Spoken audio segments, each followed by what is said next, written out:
बोला बोला छठी मैया की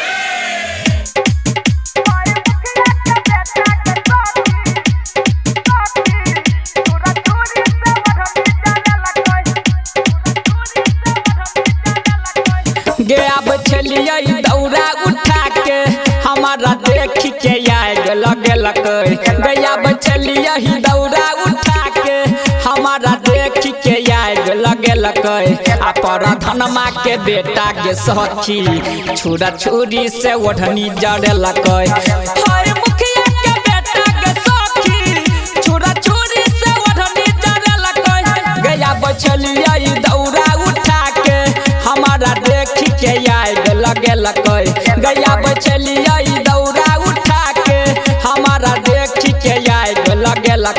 आ पर धनमा के बेटा के सखी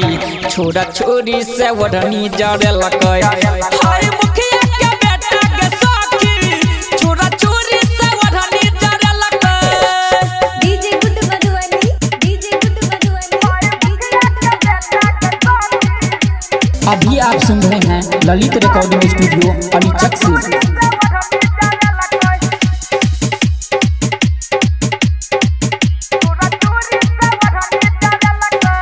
फेगे नया ओढ़नी जराई के छोरा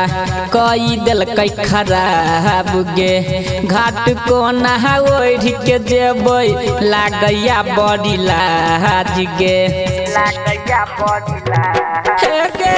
नया ओढ़नी जराई के छोरा कई दिल खराब गे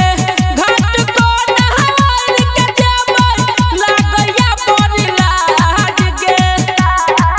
हम पुछलौ किया जरलही उलटे गे उहा खिसियल गे हम पुछलौ किया जरलही उलटे गे उहा खिसियल आ पर धनमा के बेटा के सखी छुरा छुरी से ओढ़नी जड़े मुखिया के बेटा के सखी छुरा छुरी से ओढ़नी जड़े डीजे गुड मधुबनी अजय अकेला।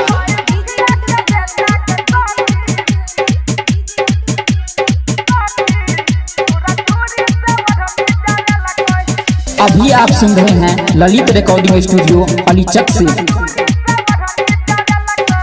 फेगे छठी माई ओही छहुरा के करतई नहीं नीक गे हम नहीं कुछ कहलिए छलै उमेश के मीत गे फेगे छठी माई ओही छहुरा के करतई नहीं नीक गे हम नहीं कुछ कहलिए छलै उजाला के मीत गे देख के अजय अकेला के हमारा ओहिने हाल में हंस देलक देख के अजय अकेला के हमारा